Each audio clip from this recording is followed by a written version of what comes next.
Эдил Байсалов кече күн парламентке кофе ичкенде бирөө бир нерсе кошуп койгон окшойт. Баш айланып калыптыр. Ал өзүнүн сөзүндө айтып атат.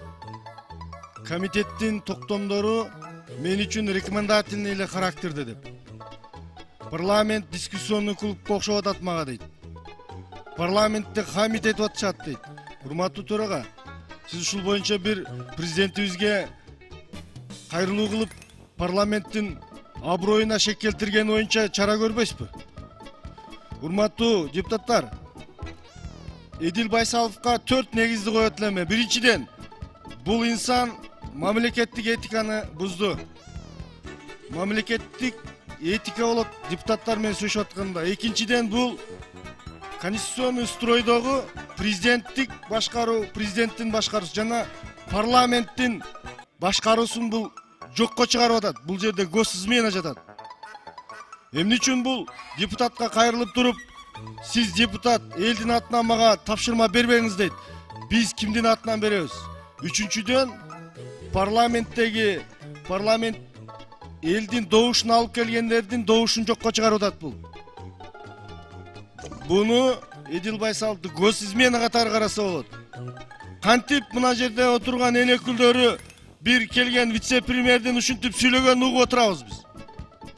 Элдер бизди шайлаганда ошол Эдил Байсалов силерди келип мазактап кетсин деп шайладыбы? Ал ким өзү? ЛГБТ колдогон ал өзүнчө тема. Эми же буну урсаң дагы болбой деген западлар экен. Же дебатка чакырсаң түшүнбөй деген. Бул не деген кадр бул? Эми Элмирза Ракиевич өзүнүн шкурасын ойлоп алса керек, эч кандай маселе жок. Добушка коелу, өтсө өттү, өтпөсө эч кандай маселе жок. Мен эч кандай каршылыгым жок. Андай деп Элмирза Ракиевич сиз каршы бергиле деп айткан сиз укуңуз жок. Сиз өзүңүзгө жооп бербейсизби? Эмне кыласыз? Өзүңүз соттолсоңуз, өзүңүз коррупцияга шектелсеңиз, ал эмне үчүн буяка келип депутаттарды договор этип атасыз? Кереги жок, сиз өзүңүзгө жооп бериңиз. Эмне кыласыз? Бар депутаттарга сиз жооп бересизби? Же сиз ответ аласызбы? Айыл өкмөттүн башчысы дейли. Анын коросунда 4 дара көйсүп атып, солуп калды. Айыл өкмөттү сөз халатны септип жоопко тартат.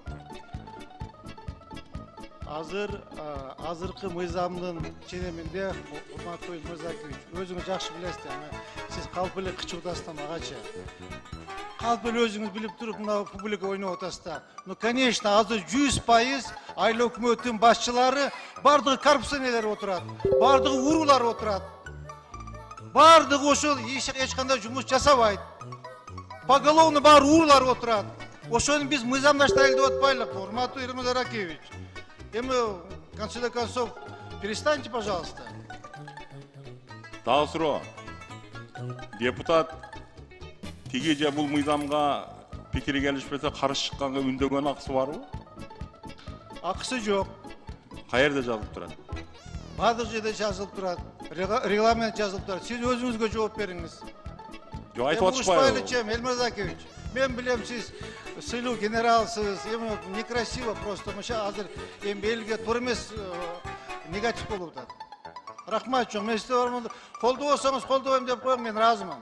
Колдобой эле коюңуз. Жок, мен суроо берип алайын да биринчи колдош үчүн. Жок, мен айтып атам, үндөгөнгө акыңыз жок. Сиз өзүңүзгө жооп бериңиз. Бүттү. Анда дагы бир суроо. Отвечала, шкурный вопрос деген сөз ал расмий тилби же жаргонбу? Эми аны сиз отуруп чыкканды жакшы билесиз. Мен ар дайым айтам, мен отуруп чыкканым үчүн сыймыктанам. Балким отурбасам мындай даражага жетпейт элем. Жок, кандай сөз ал? Отвечала дедиңиз. Ошо отурбаганыгыз жакшы болот эле өзү негизичи.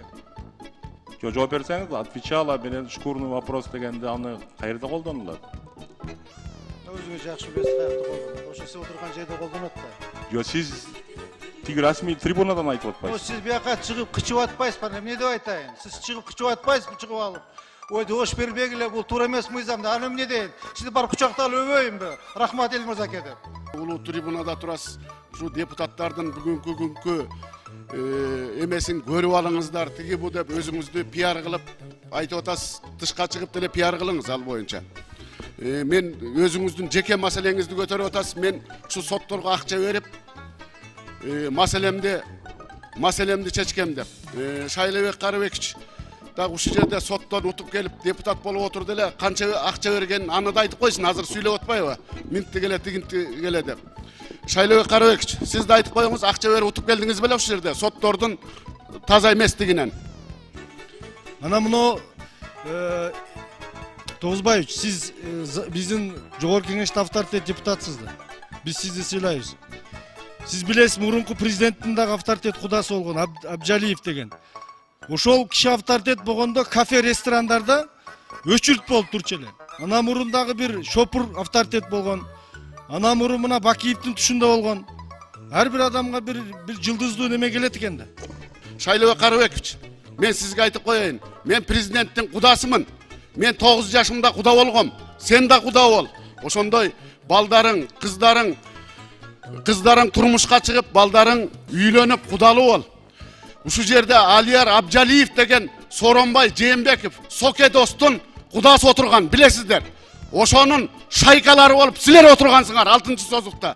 Мен бүгүнкү күнү мамлекеттин бир ишине, бир кызматка бир адамды коем, же бирдеме деп чуркап жүргөнүндө бирөө айтсын маган.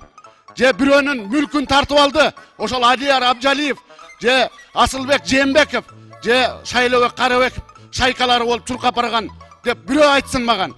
Бирөө айта албайт. Мен бирөө үчүн кызмат кылган эмесмин. Мен эл билет. Анткени мен бирөөнүн бир тыйынын жебей, наоборот, мамлекет үчүн, ушул эл үчүн кызмат кылам деп ушул жерге убадамды берип, тетиги трибунада ант бергем.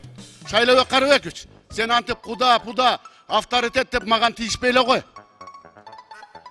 Силер ошол кудалардын шайкалары болуп, канча деген бизнесмендердин бизнесин тартып алып, мал мүлкүн тартып алган адамдарсыңар. Силер маган андай эме айтпай эле койгула. Эч кимге сөз бербейм, комитеттин чечимин окуңуз, добушка коем мен.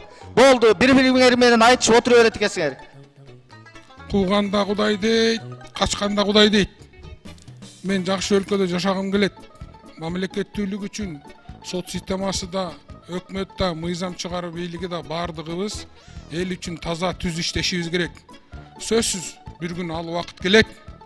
Ошондогу азыркы сот системасына бизге берип аткан пенсиялар да аз болуп калышы мүмкүн. Бардыгы эле убакта караңгы түн боло бербейт да.